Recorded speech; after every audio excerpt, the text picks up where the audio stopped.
Hello everyone, welcome to another Stoked on Spokes video. In today's video, I'm going to be showing you my every ride carry for 2021. So I've decided to make one of these videos every year, or maybe every other year if it gets too boring after every year and it's not changing too much, maybe every other year.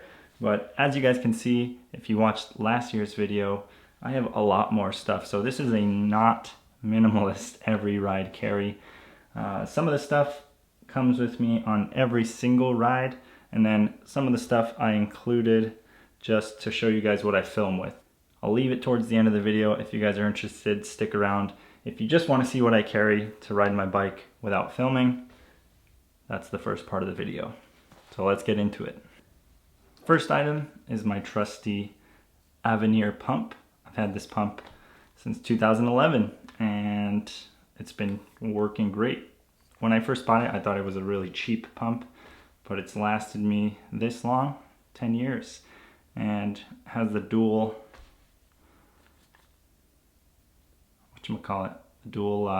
holes for Presta and Schrader. And yeah, as you guys can see from last year's video, I still use Gorilla Tape there.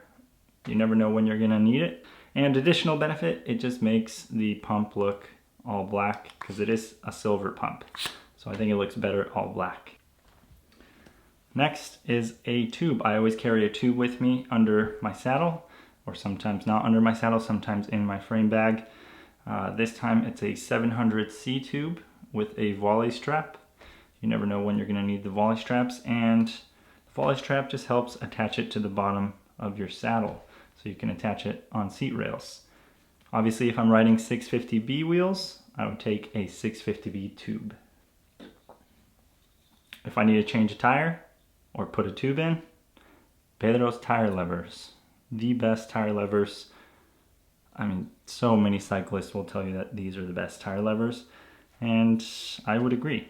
I've used them since I got into cycling, basically.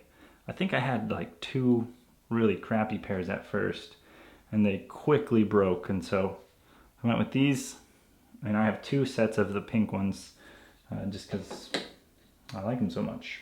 Next up, my trusty M10 tool by Crank Brothers. This tool has everything I need minus a chain breaker, which is the next item on the table here. But I like it because without the chain breaker, it makes the tool a little bit more compact. Sure, it doesn't have the chain breaker and I have to bring another tool, but usually what I'll do is I'll put the chain breaker in this swirly bag here, and this very accessible, like on the side pocket of my or not bar bag, just because sometimes I need to change saddle heights, sometimes I need to tighten other things, and just to have that ready and not have to dig through a bunch of tools. Next item is the Toe Peak chain breaker. I think it's a great little chain breaker. Have had to use it once.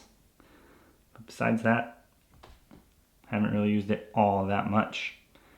The time I used it, it definitely helped. Next item is some Lezyne bacon strips. So these are for tubeless. Last year I wasn't riding tubeless tires, so I didn't need these. Now that I am riding tubeless tires, I do need them. I know some of you will ask in the comments if the Lezyne ones are good performers, and to be honest, I'm going to tell you I don't know, because I haven't had an issue with tubeless to where I've needed to use this. So Lezyne, can I recommend it? Who knows? We'll see, maybe. If the bacon strips fail and I need to put in the tube and then the tube fails, I got the trusty old patch kit. Always have to have a patch kit. It's so light. If you don't have a patch kit, what are you doing? One of the recent additions, if you've seen the videos from the winter, is a wolf tooth master link tool. So this is a tool that I didn't think I needed, but as you guys saw in the video before, definitely do need it. So have that with a couple of master links in there. Haven't had to use it besides like fixing my chain around the house, but on a ride I have not had to use it. Well, I did have to use it, but I didn't have it.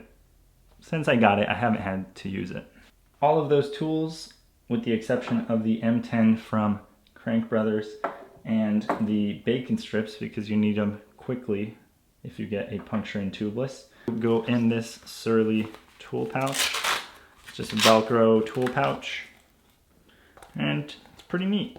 I put them all in and put the pump kind of at the top and roll them. Sometimes I have a volley strap, another black volley strap, a small one, to kind of hold it all in. It's nice to have it all like this because then you can transfer it from bike to bike, or from bike to hip bag, or from bike to backpack, things like that.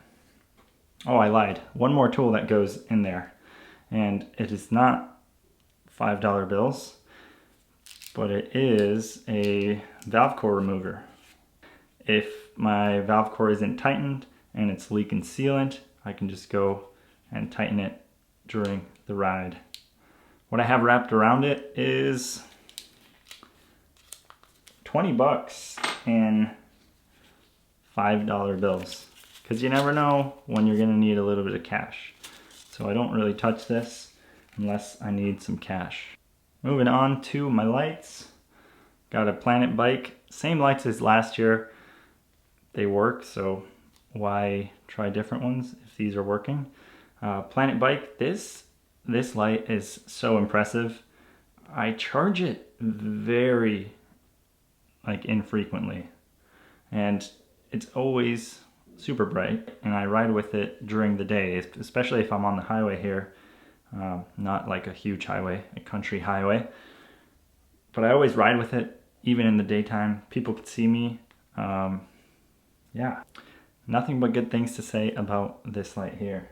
Next light is my front light, the Night Rider 850, so 850 lumens, and it's a great light.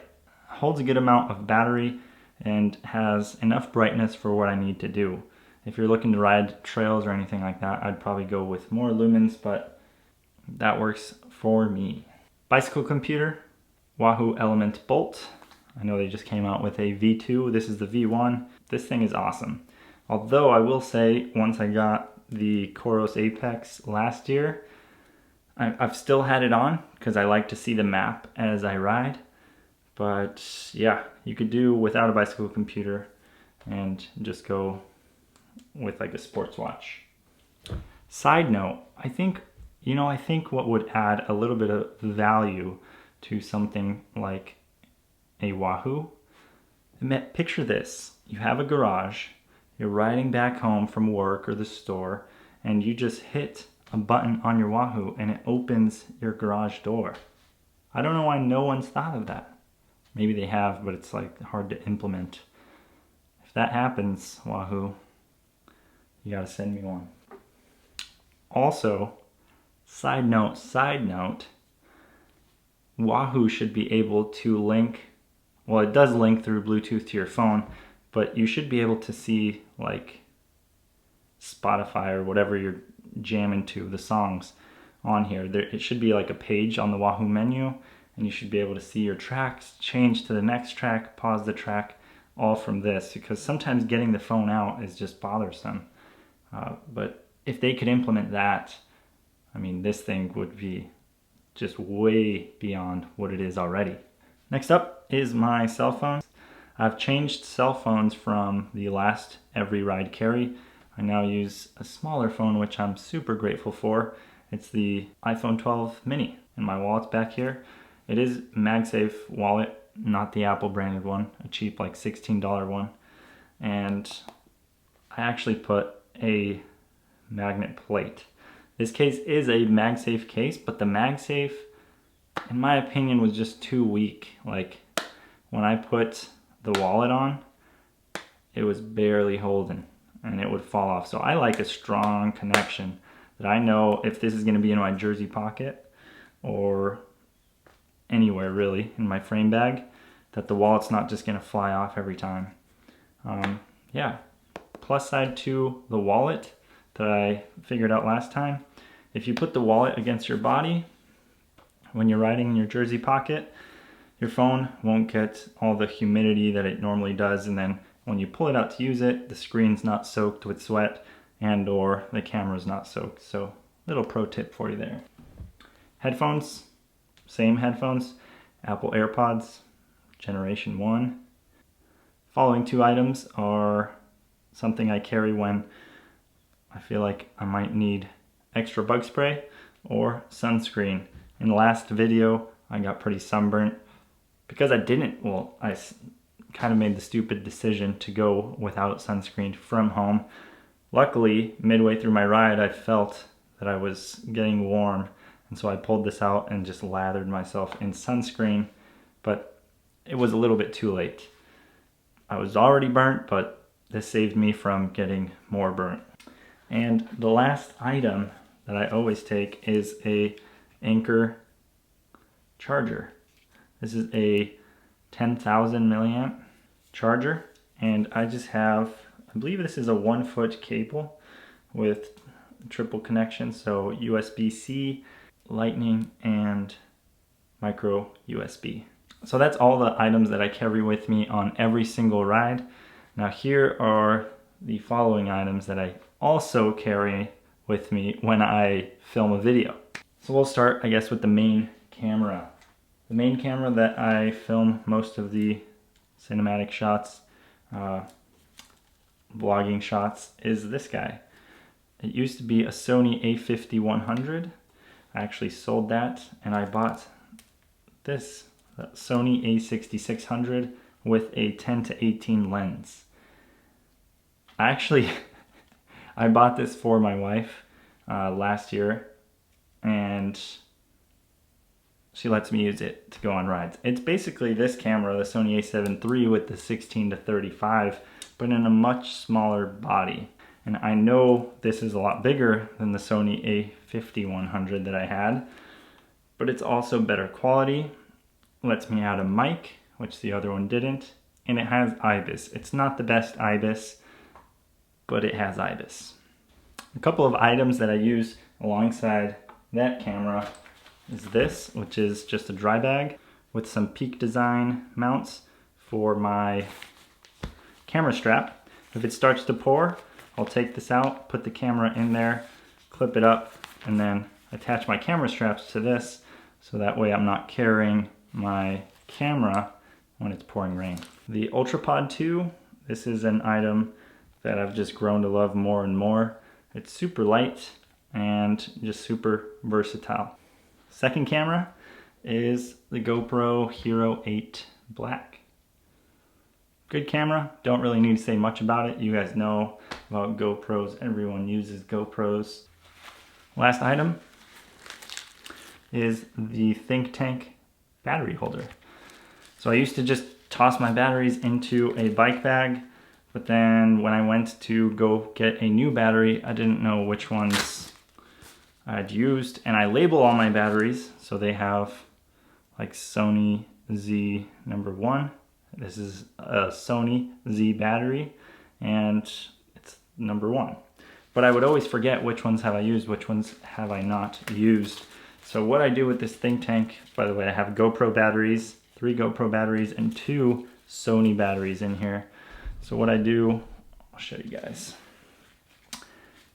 You can't see the pins at all. That means that they are fully charged.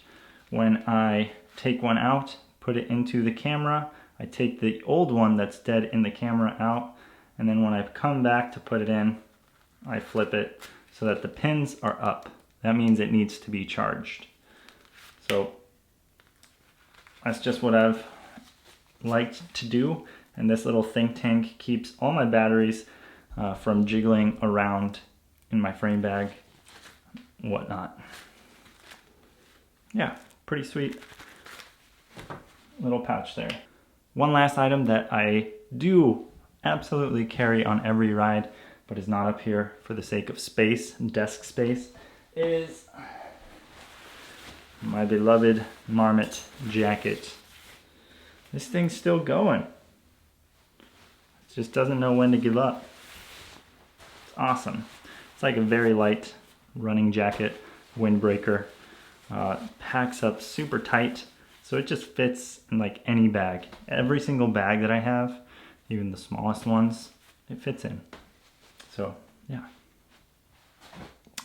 That was it for my Every Ride Carry 2021. I know it's not minimalist at all, but it's just what I carry. Don't take offense if you carry less or if you carry more. I know some of you carry less. I know some of you may carry more. This is just what I carry. But maybe you found something helpful in this video. If you did, be sure to hit that like button. And if you enjoy content like this, consider subscribing. I will see you guys in the next one. Till then, remember to stay stoked on spokes. Peace. Oh, forgot to add. Last year, didn't have a med kit in my kit. Was supposed to add one. Still don't have a med kit, like band-aids and stuff. But I'm getting there. I'll get one. All right, see ya.